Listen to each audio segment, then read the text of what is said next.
കർണാടകയിലെ മംഗലാപുരത്തെ ശ്രീ രാജരാജേശ്വരി ക്ഷേത്രം, പൊലാലി രാജരാജേശ്വരി ക്ഷേത്രം എന്നാണ് ഈ ക്ഷേത്രം അറിയപ്പെടുന്നത്. തുളുനാടൻ ഭാഷയിൽ പൊലാലി എന്ന വാക്കിന് പൊരുൾ എന്ന വാക്കുമായിട്ട്, ഓടക്കുഴൽ എന്ന വാക്കുമായിട്ട് അർത്ഥമുണ്ട്. അതുപോലെ തന്നെ ഈ ഒരു പാലിയപുരി എന്നാണ് ഈ പ്രദേശം ആദ്യം അറിയപ്പെട്ടിരുന്നതെന്നും അങ്ങനെയാണ് പൊലാലി എന്നായി മാറിയെന്നും സ്ഥലനാമ കൗതുകമുണ്ട്.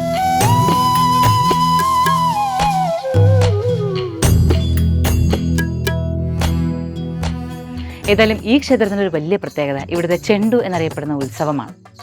ഉത്സവകാലത്ത് ഇവിടെ കുട്ടികൾ ഫുട്ബോൾ കളിക്കുന്നതാണ് ഇവിടുത്തെ, അല്ലെങ്കിൽ ഭക്തർ ഫുട്ബോൾ കളിക്കുന്നതാണ് ഇവിടുത്തെ രീതി.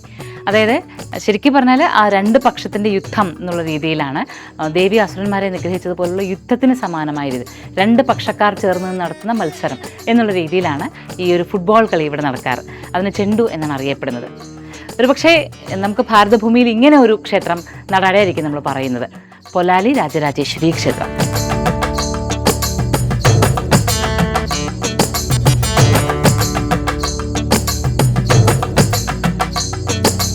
രാജരാജേശ്വരിയായ ത്രിപുരസുന്ദരിയാണ് അകത്ത് നിലകൊള്ളുന്നത്.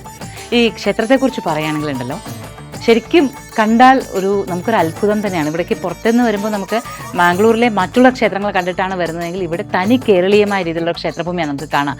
തനി കേരളീയമായ രീതിയിൽ കരിങ്കല്ലിലാണ് ക്ഷേത്ര നിർമ്മാണമെങ്കിലും കടുത്ത കറുത്ത നിറം അടിച്ചിരിക്കുന്നതുകൊണ്ട് മറ്റൊരു രീതിയിൽ മാർബിളിലാണോ നിർമ്മിച്ചിരിക്കുന്നത് നമുക്ക് പെട്ടെന്ന് തോന്നിപ്പോവും. ജാളി രൂപങ്ങളും ആനയുടെ രൂപവും ഒക്കെയുണ്ട്. വലിയൊരു കൊടിമരമുണ്ട് ഏറ്റവും മുന്നിൽ.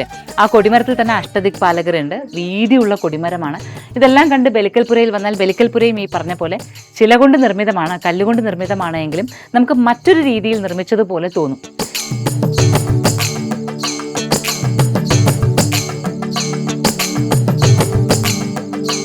ഈ ശിലയ്ക്ക് നേരെ മുകളിലായിട്ട് ആദിത്യന് സ്ഥാനമുണ്ട്. നമ്മൾ സാധാരണ നമ്മുടെ ക്ഷേത്രങ്ങളിലെ നമസ്കാര മണ്ഡപങ്ങളിൽ ചതുരാകൃതിയിൽ നമുക്ക് സൂര്യനെയും അതുപോലെ നവഗ്രഹങ്ങളെയും ഒക്കെ കാണാറുണ്ടല്ലോ. ഇവിടെ നമുക്ക് നേരെ മുകളിൽ ശ്രീചക്രത്തിൻ്റെ മധ്യത്തിലായിട്ട് സൂര്യ തേജസ്സാണ് കാണുന്നത്. എന്നിട്ട് അവിടുന്ന് താഴെ അതൊരു വലിയൊരു അകത്തളം പോലെ ഒരു വൃത്താകൃതിയിലാണുള്ളത്, ചതുരാകൃതിയിലല്ല, ഒരു വൃത്താകൃതിയിൽ അകത്തേക്കാണ് സൂര്യനുള്ളത്. ചുറ്റുവട്ടത്തുമായി നവഗ്രഹങ്ങളുമുണ്ട്.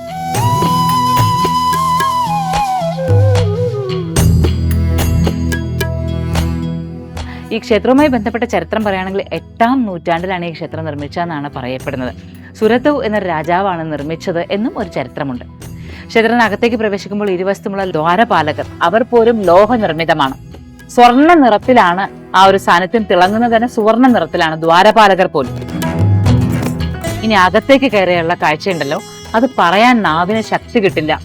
എന്തൊരു കാഴ്ചയാണ് അവിടെ കണ്ടതെന്ന് പറയാൻ എങ്ങനെ സാധിക്കുമെന്നും അറിയില്ല.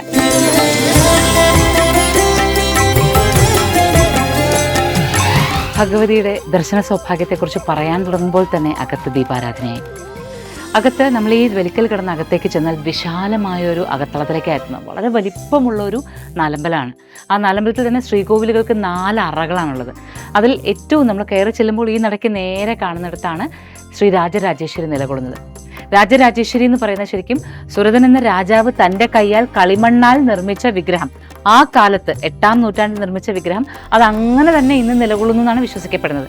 രാജരാജേശ്വരി സാക്ഷാൽ ത്രിപുര സുന്ദരിയാണ്.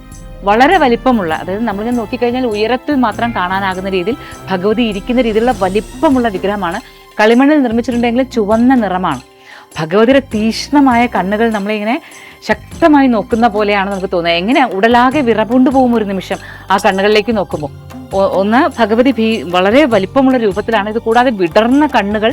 പിന്നെ നമ്മളിങ്ങനെ കണ്ടിട്ടേ ഇല്ലല്ലോ, മുഴുവൻ ചുവന്ന നിറത്തിൽ ഭഗവതി ഇങ്ങനെ നിൽക്കുക എന്ന് പറഞ്ഞാൽ, ഉടലാകെ ചുവന്ന നിറത്തിൽ. എന്നിട്ട് ആടെ ആഭരണങ്ങളോടുകൂടി ഭഗവതി സാക്ഷാൽ ത്രിപുര സുന്ദരി. ഒരു നിമിഷം സർവ്വതും, ഈ പ്രപഞ്ചത്തിൻ്റെ സർവ്വതും മനോഹരമാകുന്നത്, സകലതും ഞാനാകുന്നത്, എൻ്റേതാകുന്നത്, എൻ്റേതല്ലാതാകുന്നതും ഒക്കെ മനോഹരമാകുന്നത് നമുക്ക് പ്രത്യക്ഷത്തിൽ മനസ്സിലാക്കാനാകുന്ന ഒരു ശ്രീകോവിലാണത്. അത് അനുഭവിച്ച് തന്നെ കണ്ടു തന്നെ അറിയണം. അകത്തേക്ക് ക്യാമറകൾ പ്രവേശിപ്പിക്കില്ല, പക്ഷെ നമ്മളത് കാണുമ്പോൾ ഉള്ളൊരു അനുഭവം. പ്രത്യേകിച്ച് ദീപാരാധന സമയത്താണ് അവിടേക്ക് ചെല്ലുന്നത്. അവിടെ ആളുകൾ മുഴുവൻ ധ്യാനത്തിലിരിക്കുകയായിരുന്നു. അധികം പേരും, കുറച്ച് പേര് ജപിക്കുന്നു. പിന്നെ ഇവിടെ നിന്ന് കിട്ടുന്ന ഒരു പട്ടാണെങ്കിൽ അത്, ഒരു നൂലാണെങ്കിൽ അതെല്ലാം വിശേഷമായി കരുതുന്ന ഒരു വലിയ കൂട്ടം ഭക്തർക്ക് നടുവിലാണ് നമ്മൾ നിന്നത്, സാക്ഷാൽ ത്രിപുരസുന്ദരിയെ തൊഴുതുകൊണ്ട്. പൊലാലി രാജരാജേശ്വരി ക്ഷേത്രത്തിൻ്റെ ദർശനം ഒരു അനുഭവം തന്നെയാണ്.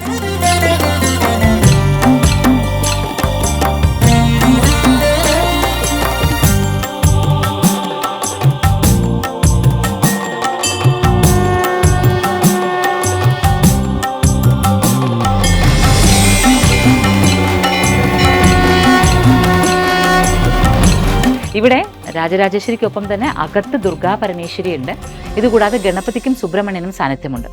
ഈ ക്ഷേത്രത്തിൻ്റെ പുറത്ത് നമ്മൾ നോക്കുകയാണെങ്കിൽ, നാലമ്പലത്തിൻ്റെ വിശേഷമാണത് പറഞ്ഞത്, ഇനി പുറത്ത് നോക്കുകയാണെന്നുണ്ടെങ്കിൽ ഒരു വശത്തായി നമുക്ക് ദുർഗാ പരമേശ്വരിയുടെ മറ്റൊരു ശ്രീകോവിൽ കാണാം.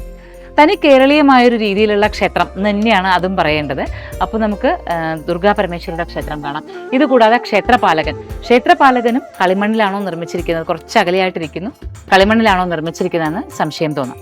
ക്ഷേത്രപാലകനെ കൂടാതെ പിന്നെയുള്ളത് ഇവിടുത്തെ പുറത്തേക്ക് എഴുന്നള്ളിക്കുന്ന ലോഹത്തിൽ തീർത്ത ശിവേലി ബിംബം ഒരു പുരയിൽ സൂക്ഷിച്ചിരിക്കുന്നതാണ്. അതിൻ്റെ അടുത്തായിട്ടൊരു തൂണുണ്ട്, ഒരു കറുത്ത നിറത്തിലുള്ള തൂണ്. അതിന് മുകളിലായിട്ട് പക്ഷിക്കൂട് പോലൊരു കൂടാരം കാണാം.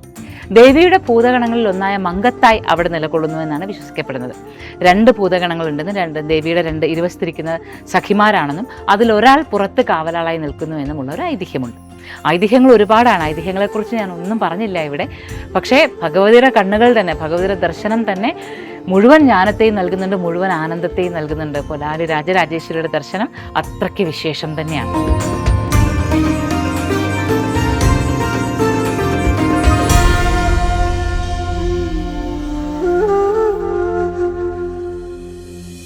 Moksha, Journey to the Self.